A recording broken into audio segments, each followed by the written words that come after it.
So today we are starting with the carbohydrate chemistry.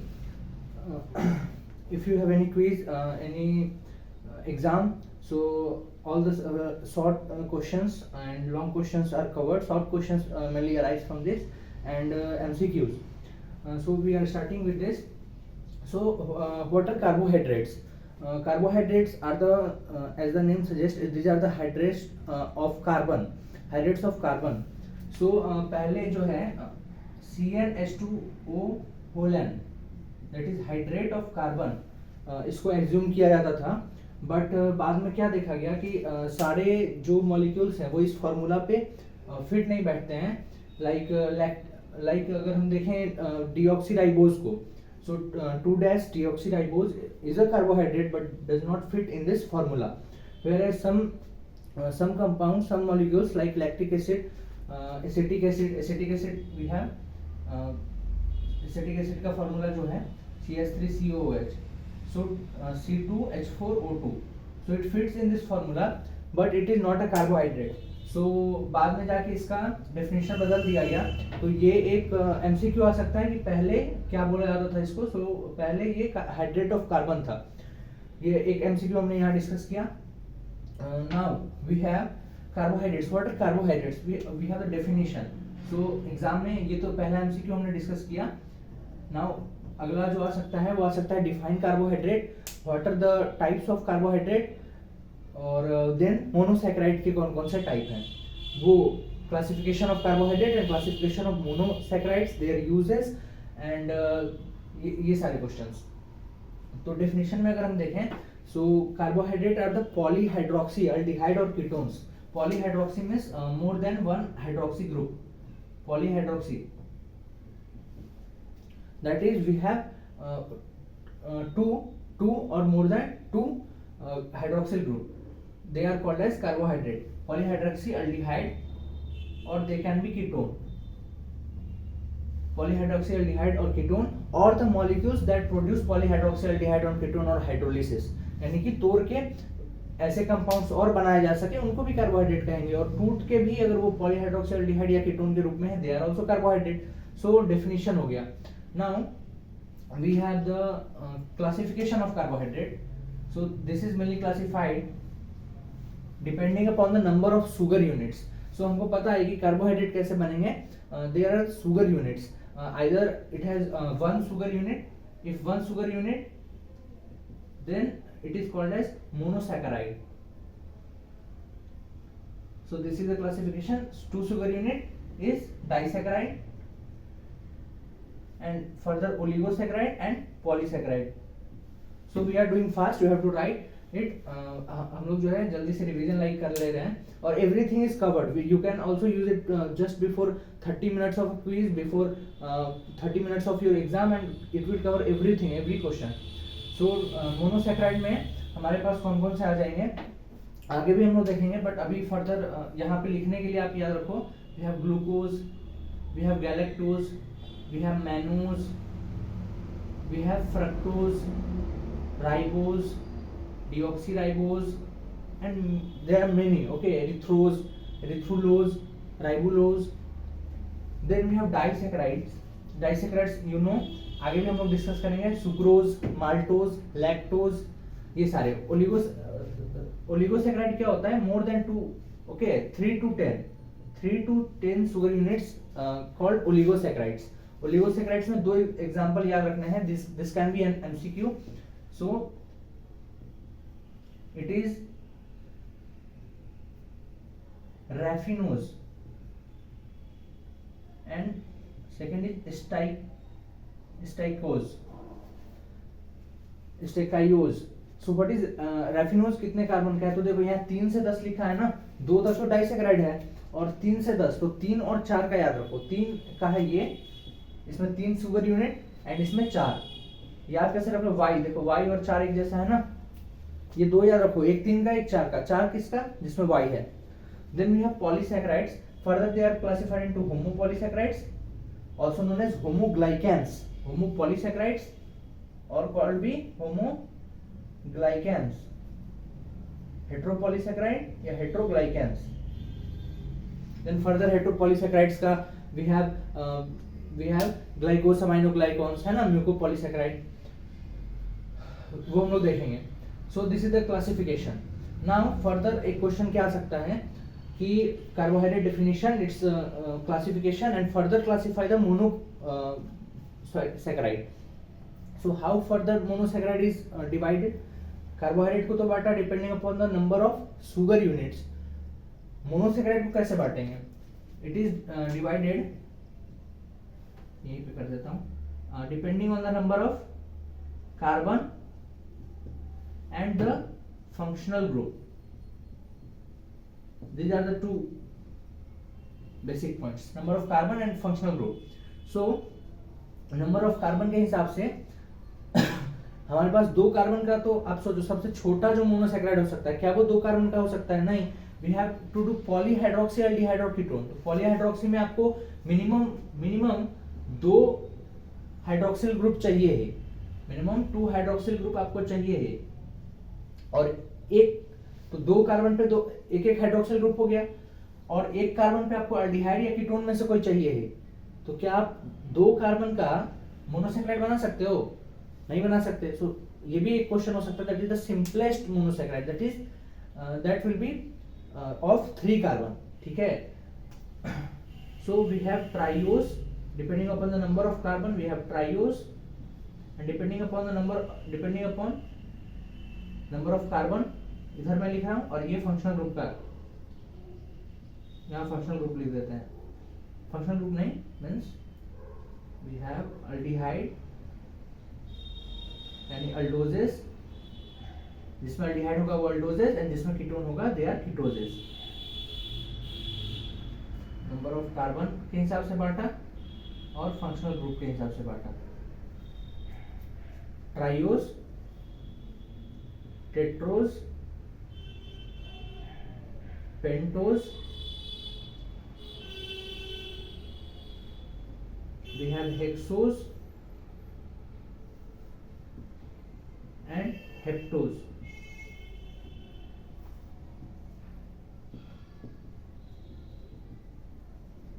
Aldoses. So you can be asked a name of triose aldose, है ना. These are the questions of viva. Okay, यहाँ viva से आपको question पूछा जाएगा. Triose अल्डोज and also the simplest अल्डोज, क्योंकि सबसे छोटा तो 3 का ही होगा, तो सिंपलेस्ट अल्डोज बोले या ट्राइओज अल्डोज बोले. वी हैव ग्लिसरॉल्डिहाइड, पढ़ा है ना, ये 3 कार्बन का सिंपलेस्ट मोनोसैकेराइड है हमारे पास. ये होता है इसका.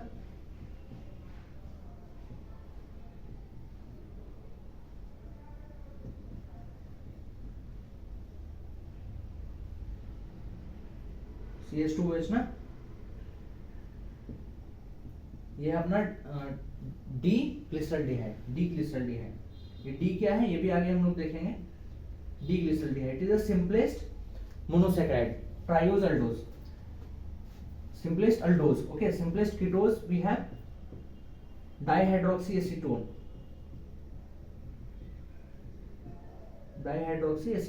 As the name suggests, 2 hydroxyl group, and it is an acetone, that is 3 carbon with a ketone group. Then we have tetrose aldose, erythrose. और अब इसके आगे ट्रिक है लोज लगाने का. एरिथ्रोलोज. ओके, एरिथ्रोलोज. पेंटोजेज में भी है ribose.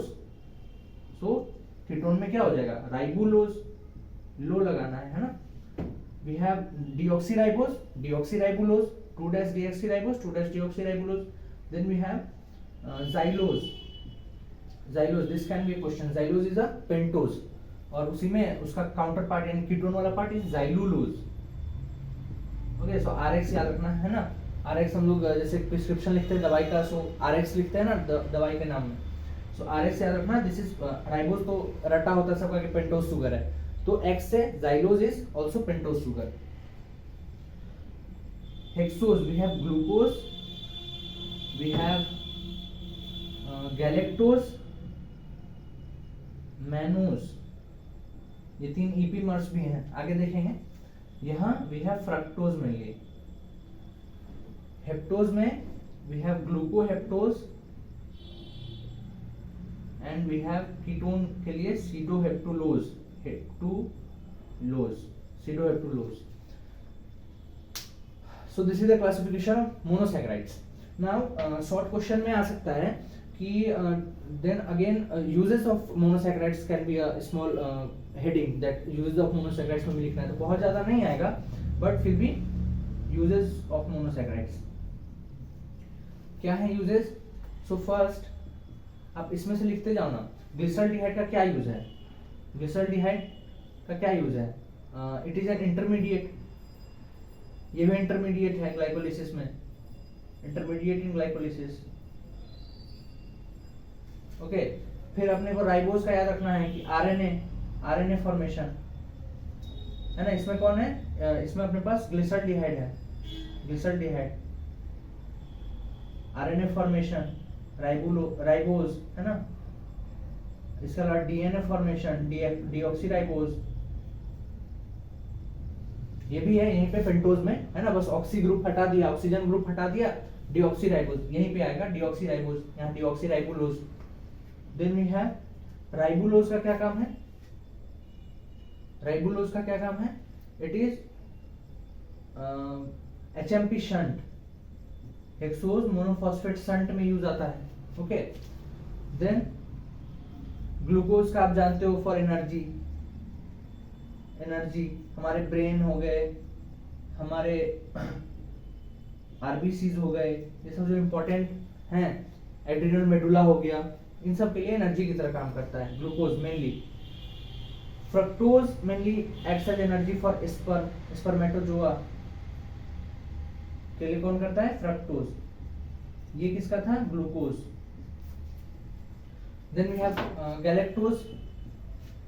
These are the uses of monosaccharides, huh? So galactose, you know, galactose is a component of lactose, and lactose is a milk sugar. So it is a component of milk. Milk का component कौन? Galactose, है ना. You have, then we have these are the 7 uses. It is much. Then uses of monosaccharides हमने कर लिया. Now we have to know point that is glycemic index. What is glycemic index? So you have to write a short note on glycemic index. And this can be asked.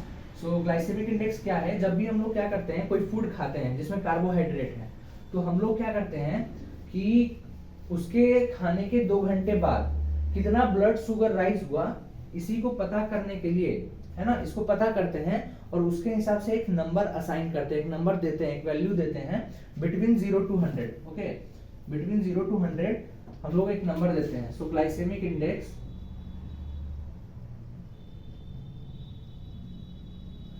So 0 to 100 के बीच में कोई भी एक number देते हैं.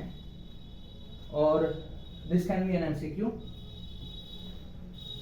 जो भी carbohydrate containing food है, after consumption of, you can write what if you have to write a short note, you can write glycemic index is a number between 0 to 100 assigned to a food or meal that contains carbohydrate, है ना, assigned to a meal, and depending upon how much amount of blood glucose increased after 2 hours of consumption of that meal. हम लोग 2 घंटा एक standard value लेके चलते हैं कि इतने देर बाद हम लोग मेजर करेंगे.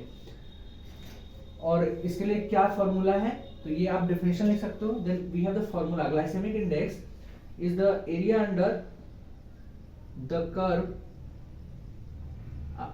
Of 50 gram consumption of that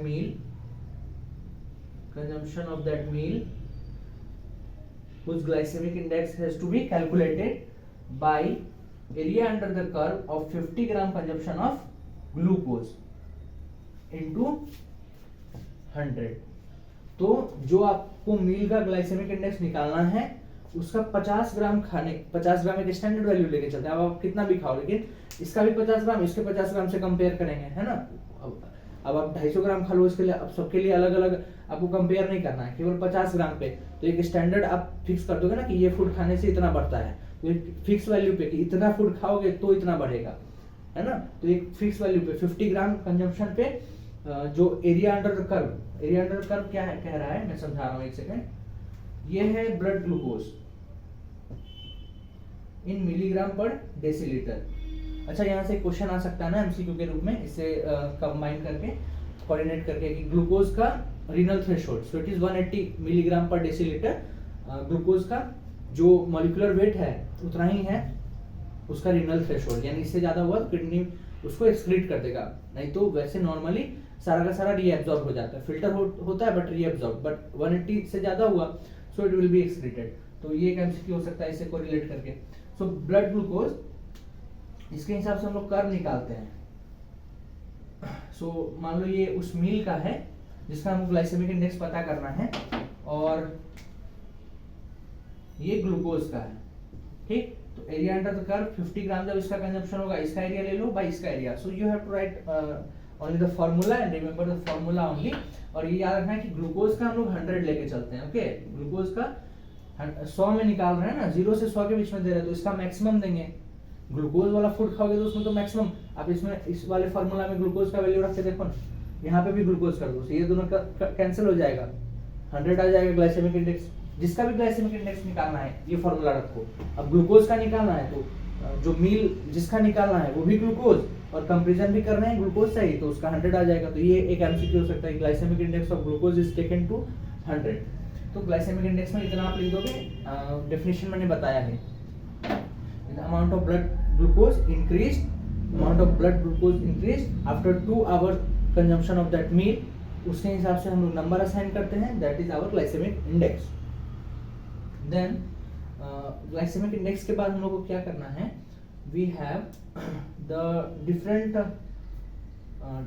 अगला हम लोग क्वेश्चन कर लेते हैं, we have the disaccharides, biologically important disaccharides के बारे में हम लोग एक क्वेश्चन डिस्कस कर लेते हैं। बायोलॉजिकली इंपॉर्टेंट डाइसैकेराइड्स, सो कौन कौन से हैं, इसको हम लोग दो हिस्सा में बांटेंगे। We have reducing disaccharides and non reducing disaccharides. So what are the reducing disaccharides, जिसमें क्या हो फ्री। अब डाइसैकेराइड्स जो है, disaccharides means two sugar units are joined, so they will be joined by what, which bond, this can be question, disaccharide हो polysaccharide हो, मतलब sugar units are joined with the help of which bond, glycosidic bond, glycosidic linkage। so जब glycosidic linkage बनेगा तो linkage बना है किन किन पोजीशन पे, यानी कि दो सुगर यूनिट्स का कौन कौन सा कार्बन जुड़ा है, और उसके जुड़ने के बाद अल्डिहाइड ग्रुप उसका जो था है ना, पॉलीहाइड्रोक्सील्डिहाइड या कीटोन ग्रुप, तो दोनों में अल्डिहाइड या कीटोन ग्रुप होगा, वो बचा या नहीं बचा। अगर बचा यानी फ्री अल्डिहाइड, अल्डिहाइड फ्री बचा, फ्री अल्डिहाइड और कीटोन बच गया, यानी दूसरे कार्बन ज्वाइन हो गए, और जो फंक्शनल ग्रुप वाला कार्बन था वो बचा, वो बॉन्ड फॉर्मेशन में यूज नहीं हुआ। सो फ्री अल्डिहाइड या कीटोन ग्रुप अगर हुआ,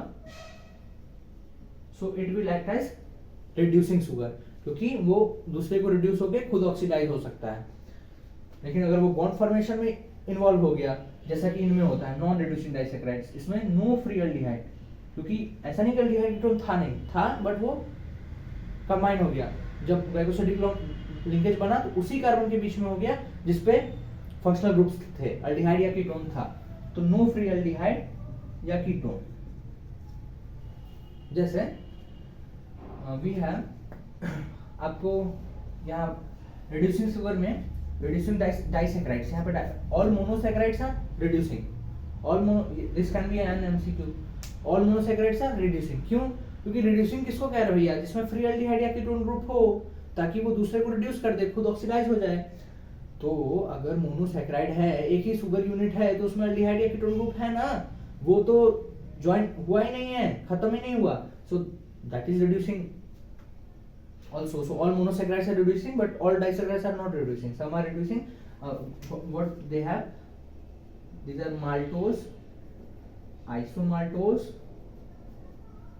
maltose, isomaltose, lactose, lactose, lactulose, it is a dietary fiber also, we will discuss about dietary fiber। lactulose also dietary fiber है ना, constipation वगैरह में देते भी हैं इसको अभी। we have the medical camps and this is a very famous drug, generally हम लोग मेडिकल कैंप, हर मेडिकल कैंप में फ्री में मिलते रहता है लैक्टोलोज।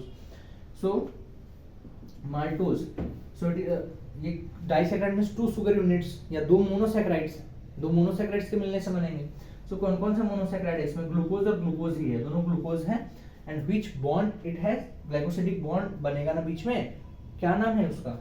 It is alpha 1,4, alpha 1,4 glycosidic linkage. तो अब आप देखो ग्लूकोज में अल्डिहाइड ग्रुप फर्स्ट कार्बन पे है, हम लोग आगे स्ट्रक्चर भी देखेंगे। फिलहाल के लिए आप इतना याद रखो कि ग्लूकोज में फर्स्ट कार्बन पे होता है अल्डिहाइड ग्रुप, ग्लूकोज हो, गैलेक्टोज हो, मैनोज हो, इन सब में फर्स्ट कार्बन पे अल्डिहाइड ग्रुप। एंड और जो फ्रक्टोज है, फ्रक्टोज उसमें सेकेंड कार्बन पे कीटोन ग्रुप। तो अगर यहाँ ग्लूकोज और ग्लूकोज के बीच में 1,4 लिंकेज बना, यानी एक ग्लूकोज का पहला कार्बन, तो कहोगे वहां तो खत्म हो गया, अरे दूसरे कार्बन का चौथा इन्वॉल्व हुआ है ना, तो दूसरे ग्लूकोज का चौथा कार्बन इन्वॉल्व हुआ है ना, उसका पहला कार्बन तो बचा है, that will act as reducing, क्योंकि वो खुद ऑक्सीडाइज होगा, दूसरे को रिड्यूस करेगा, जो दूसरे को रिड्यूस करे that is reducing.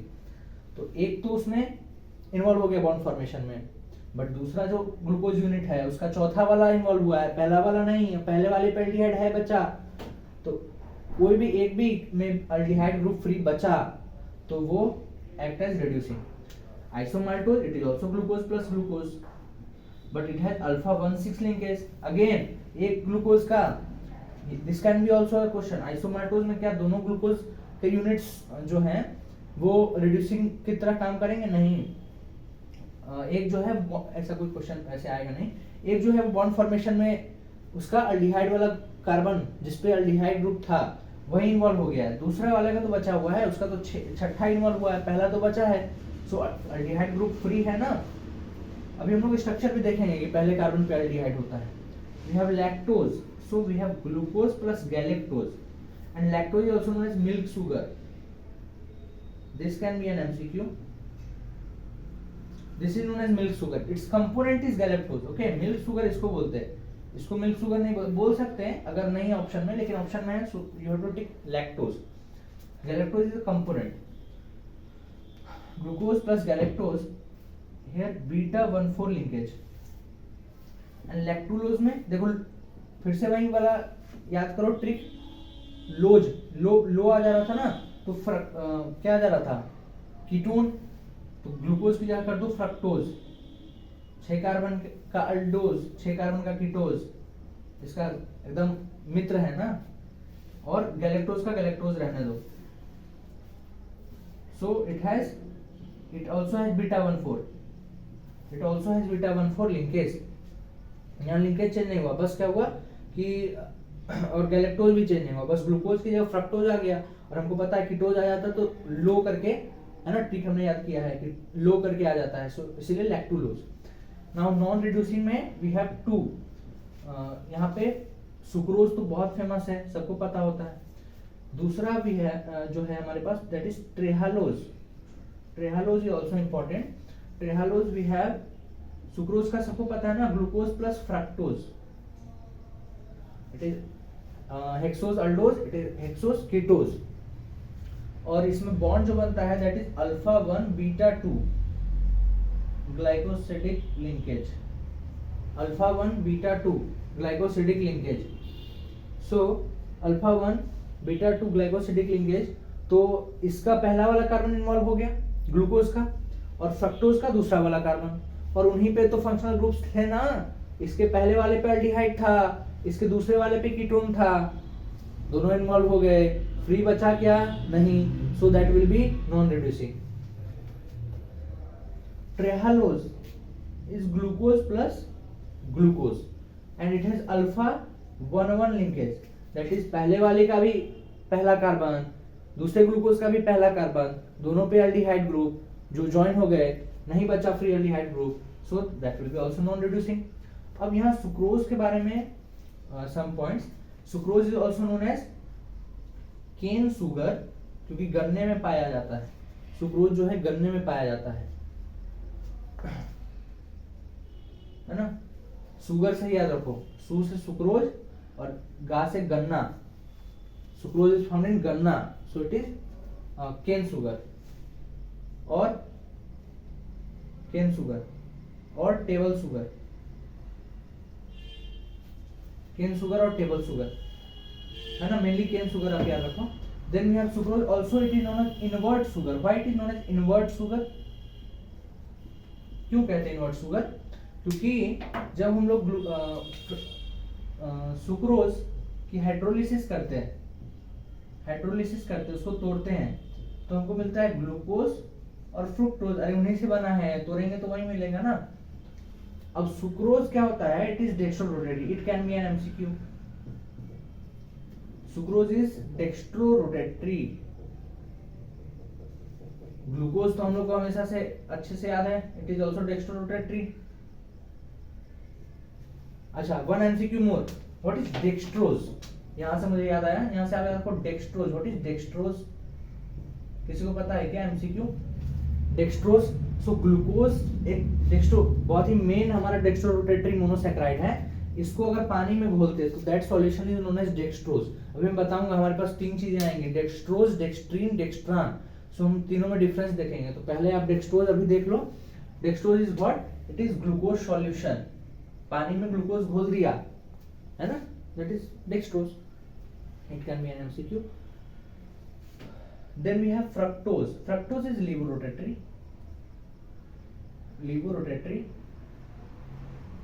I think this is the spelling, है ना, levorotatory. तो and ध्यान कर, dextrorotatory means optical rotation positive. Optical rotation ये सब तो आपको पता होगा ना, positive. That is, it will move the when the polarized light will be passed through the sucrose. Optical rotation मैं समझा रहा हूँ। सुक्रोज का आपने सॉल्यूशन लिया, जब आप उससे एक पोलराइज्ड लाइट, पोलराइज्ड, जो कि व्हाट इज पोलराइज्ड लाइट? 2 तरह के लाइट्स होते हैं, अनपोलराइज्ड और पोलराइज्ड।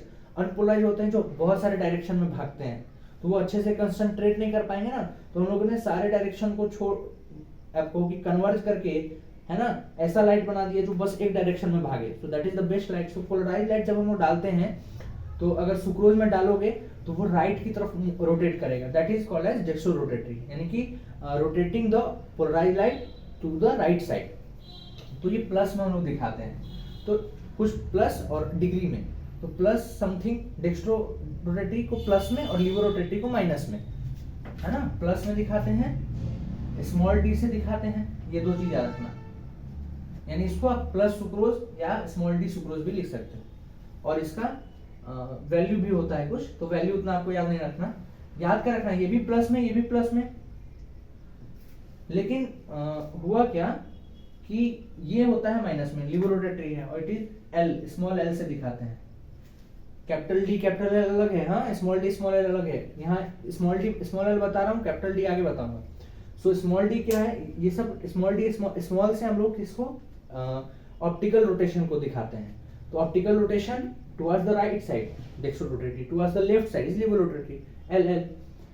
Then होता क्या है कि फ्रक्टोज का जो लिवोरोटेशन का वैल्यू है, यानी यहाँ कुछ वैल्यू होगा ना, उतना हमको रटना नहीं है, कुछ वैल्यू होगा ना, मान लेते 100 है, तो ये 50 ही है, और ये मानो 70 था, तो it's just a hypothetical value, not a true value.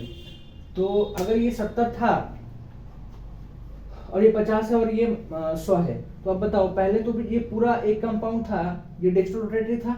अब जब पानी में डाला, हाइड्रोलिसिस किया, ग्लूकोज और फ्रक्टोज बना, अब ये लिवोरोटेटरी, अब ये इसमें दोनों कंपोनेंट है, लेकिन दोनों को मिला के फाइनल कौन जाता है, डेक्स्ट्रो या लीवो? लीवो, दोनों को जोड़ के। तो इसके वजह से क्या हुआ कि फाइनली इट इज, फाइनल जो हमारा सॉल्यूशन बना, it is levorotatory, it is dextro, it is levo, but finally चूंकि इसका लिवोरोटेशन ज्यादा है value, so it will be levorotatory. पहले क्या था? Dextrorotatory. So this inversion means पलटना, पलट गया property. This change of property from dextrorotatory to levorotatory of sucrose is known as inversion, and hence it is known as invert sugar. Okay, so ये हमने discuss कर लिया biologically important disaccharides. एक बार मैं check करके आता हूँ ना, कैमरा चल रहा है नहीं।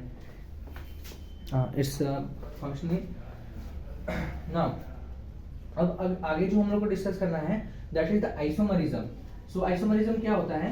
Isomerism, so every point I am covering. Isomerism क्या है? यू नो, आइसोमरिज्म है मॉलिक्यूलर फॉर्मूला सेम होना, ये सबसे मेन चीज है, मॉलिक्यूलर फार्मूला सेम हो गया। अब दो तरह के हमने पढ़े हैं, स्ट्रक्चर और स्टीरियो।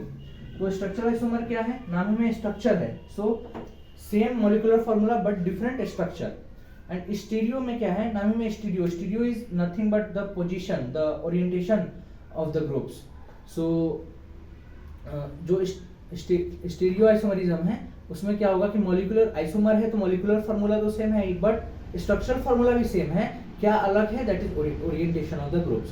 सो हम लोग को यहाँ पे पढ़ना है स्टीरियो, मतलब स्टीरियो आइसोमरिज्म में पढ़ना है। So isomerism of monosaccharides you can say. So इस पे एक शॉर्ट नोट आ सकता है कि right about the different types of isomerism shown by the monosaccharides, या फिर कोई एक अकेला उसी में से आ गया दैट स्टीरियो आइसोमरिज्म बताओ, एनोमर बताओ, एपीमर बताओ, and anomer, epimer, functional isomer. तो वो हम लोग functional isomer is actually structural isomer. Okay, पहले हम लोग वही देखते हैं। तो स्ट्रक्चरल आइसोमरिज्म भी है इसमें, यानी हम लोग आइसोमरिज्म पढ़ रहे हैं मोनोसैकेराइड्स का। सो आइसोमरिज्म ऑफ मोनोसैकेराइड्स,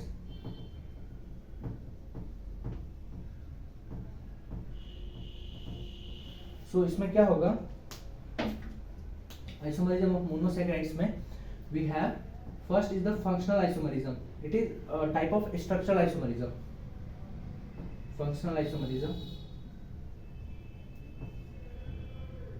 तो ये तो आपको पता है ना, मेनली जो हमारे पास इसमें दो तरह का फंक्शनल ग्रुप है, अल्डिहाइड और कीटोन, से इन्हीं दोनों में से हम लोग लेंगे। और इसमें भी जो सबसे कॉमन है, अल्डिहाइड में ग्लूकोज कॉमन है और कीटोन में फ्रक्टोज कॉमन है, तो उनका बस आप स्ट्रक्चर ड्रॉ कर दोगे, so that enough for short notes. So glucose का मैं स्ट्रक्चर ड्रॉ कर रहा हूँ। We have the aldehyde group और फर्स्ट कार्बन, मैंने पहले भी बोला था। Then we have many hydroxyl groups, ठीक है। तो OH बचा क्या, बॉन्ड बचा तो उसको H से कंप्लीट कर दो। थर्ड कार्बन पे याद रखना है OH घूम जाता है, उल्टा साइड हो जाता है थर्ड कार्बन पे।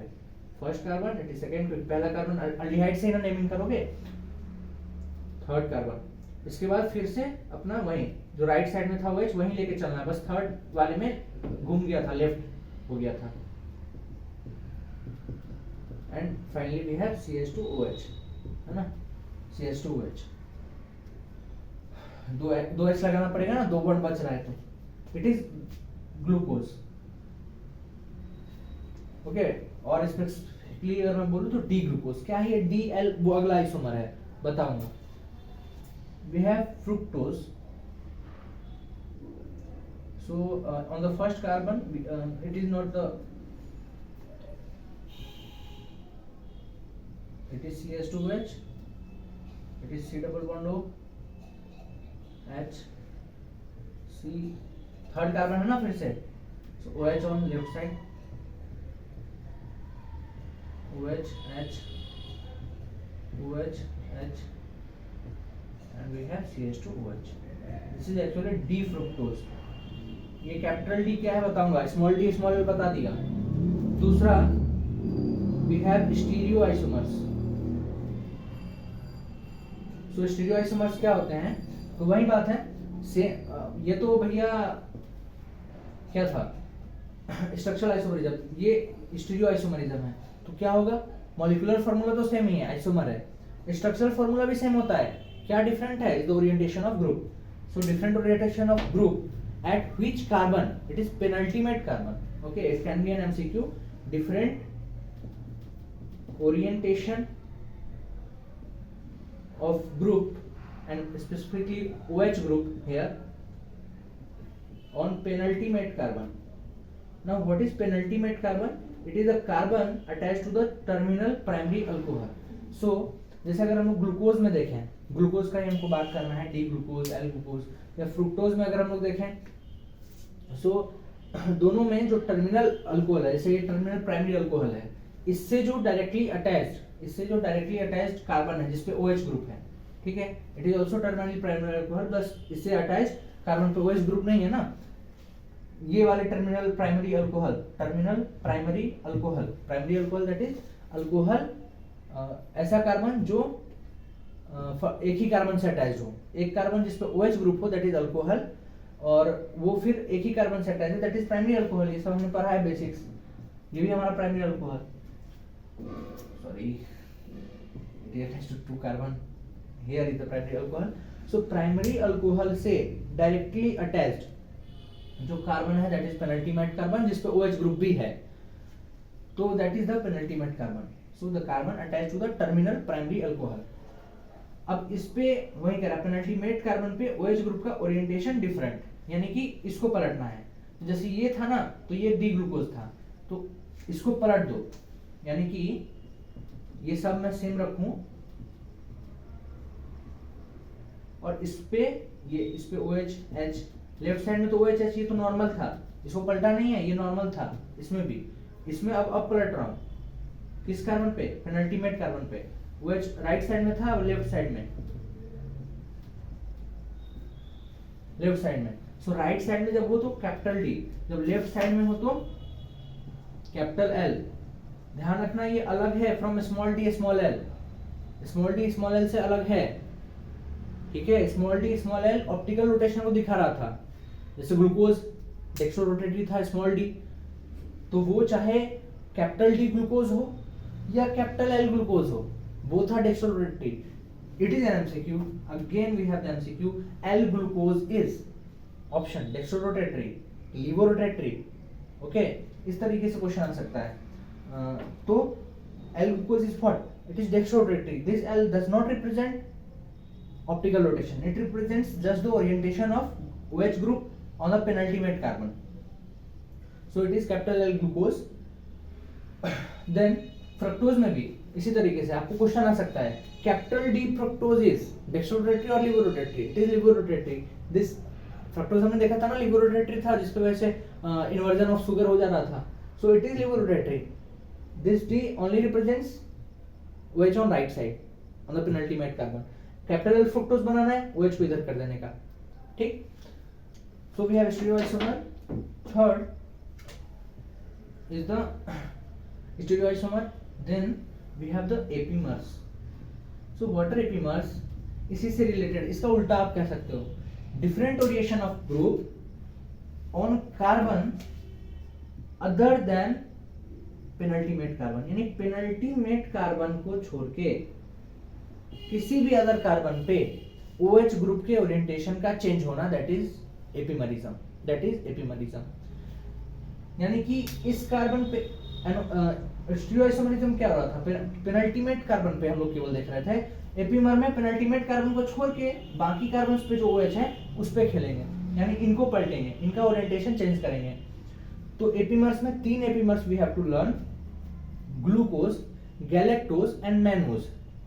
अब याद क्या रखना है, here we have the MCQ. Glucose and पहले मैं थोड़ा स्ट्रक्चर आपको दिखा देता हूँ. गैलेक्टोज का स्ट्रक्चर चाहे पहले रट ही लो. Glucose and galactose is C4 epimer. Means what? Epimer means different orientation of OH group on the carbon other than penultimate carbon. So that other than penultimate carbon is who? We have C2, C3, C4, 3 possibilities. Who? So it is C4. यानी C4 पे पलटा तो क्या, इधर आने का. C4 पे पलटा तो इधर आने का. यानी कि आप बना सकते हो, मैं एक बना के आपको दिखाता हूँ. लाइक अगर आपको गैलेक्टोज का बनाना है structure, so CH and these are the Fischer projection. Okay, ये भी एक एमसीक्यू हो सकता है कि आपको डायग्राम दिखा दे, बोले कौन सा प्रोजेक्शन, इसलिए फिशर. एंड जब हम लोग साइक्लिक फॉर्म बनाते हैं, दैट इज हावर्थ. H मतलब सब कुछ सेम रखने का, बस चौथे कार्बन पे C4 एपीमर है ना, ये रट लो C4 एपीमर, तो चौथे पे पलटा देने का. OH राइट साइड की जगह लेफ्ट साइड आ जाएगा. तीसरे पे OH लेफ्ट साइड में था, वो नॉर्मल था. ये पांचवे पे और ये छठे पे ये CH2OH. So it is D galactose. Again why D? Because OH on right side. L galactose भी बना सकते हैं, इस पे पलटा दो, इसको पलटा दो, तो L गैलेक्टोज भी बना सकते हैं. So and one more we have glucose and mannose. Glucose and mannose है ना, C2 एपीमर्स. तो अब भूल जाते हैं हम लोग, याद रख लेते हैं C2 C4. 3 पॉसिबल बचा, C2 C3. C3 में तो ऑलरेडी OH इधर है और उस पे नहीं पलटता है, ये ध्यान रखो. ये ऑलरेडी बेकार वाला कार्बन है जिसपे ऑलरेडी OH लेफ्ट साइड में है, नॉर्मल कंडीशन में भी, तो इस पे नहीं पलटता. इस पे OH है नहीं, इस पे OH है नहीं, ये पेनल्टीमेट कार्बन है, इस पे पलटेगा तो स्टीरियो आइसोमर होगा। बचा कौन? 2 और 4, तो 2 और 4 का ही याद रखना है। अब C2 एपीमर कौन कौन? ग्लूकोज और galactose, sorry glucose and mannose और C2 एपीमर्स, एंड ये C4 ग्लूकोज एंड। कैसे याद रखने का? ऐसे याद रखने का कि महात्मा गांधी 2 अक्टूबर, ओके, महात्मा गांधी का जन्म 2 अक्टूबर, सो M इज महात्मा गांधी का M is mannose, G is glucose and 2 October, so C2 epimers. इसका भी स्ट्रक्चर बना सकते हो मैनोज का, है ना, जैसे मैंने गैलेक्टोज यही बना देना, बस 2 पे दूसरे वाले पे OH को पलटा देना, okay. Now we have fourth one is anomers.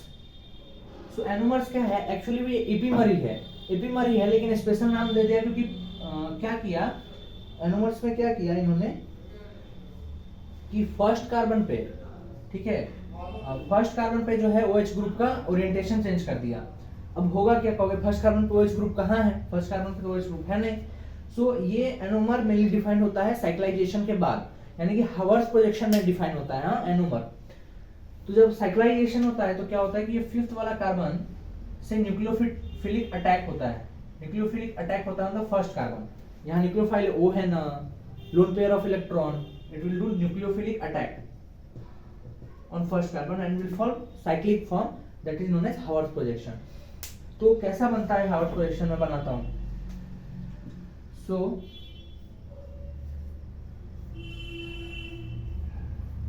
this is a pyran ring. We have OH on this is the first carbon, OH on lower side, है ना। आप याद रखो कि यहाँ OH बन जाएगा, इस अटैक की वजह से ये OH बन जाएगा, ओके, ये OH में कन्वर्ट हो जाएगा। You have to remember this, okay. Then OH on lower side, here OH on lower side, है ना, फर्स्ट और सेकंड कार्बन पे OH on lower side। Third carbon पे देखो OH जहाँ राइट साइड में है वहाँ नीचे है, यहाँ जहाँ जहाँ राइट में होगा वहाँ यहाँ नीचे होगा, और जहाँ जहाँ लेफ्ट में होगा, लेफ्ट कहाँ है? थर्ड कार्बन पे। थर्ड कार्बन, ये पहला कार्बन, ये दूसरा कार्बन, थर्ड कार्बन पे OH लेफ्ट में है तो लेफ्ट का ऊपर कर दो, लेफ्ट को ऊपर कर दो, it is third carbon. Fourth carbon पे again OH right side, so OH on lower side, right side को लोअर साइड में लाना है, लेफ्ट को ऊपर साइड में ले जाना है, अपर साइड में। Then we have fifth carbon पे CH2OH एंड H, ये फिफ्थ और ये वाला sixth carbon, okay, it is. और दूसरा स्ट्रक्चर जो होता है वो होता है ऐसा, एवरीथिंग इज सेम, बट क्या हुआ फर्स्ट कार्बन, ये क्या बोला मैंने? Different orientation of OH group, different orientation of OH group on first carbon, ठीक है। तो फर्स्ट कार्बन जो है इस पे OH को पलटा दिया, तो OH यहाँ नीचे था ऊपर कर दिया, दिस इज एनोमरिज्म। यहाँ बाकी सब सेम रखो,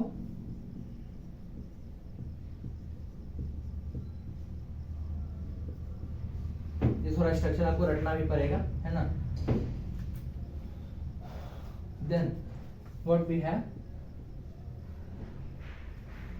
सो ये फर्स्ट कार्बन पे OH ऊपर साइड, तो OH ऑन नीचे साइड में है, it is known as alpha, it is known as alpha anomer, alpha. और ये डी ग्लूकोज तो था, ये ग्लूकोज का सबसे ज्यादा most common form, again MCQ, most common form of glucose in nature, D glucose और L glucose, which D glucose, okay. ऐसे रखना, ग्लूकोज डेक्स्ट्रोरेट रिलेशन नहीं है, डेक्स्ट्रोरेट्री इस कैपिटल डी में, लेकिन याद रखना कि वो डेक्स्ट्रोरेट्री है तो उसका कैपिटल डी वाला फॉर्म ज्यादा था, बस ट्रिक है, कोई रिलेशन नहीं है। Here alpha D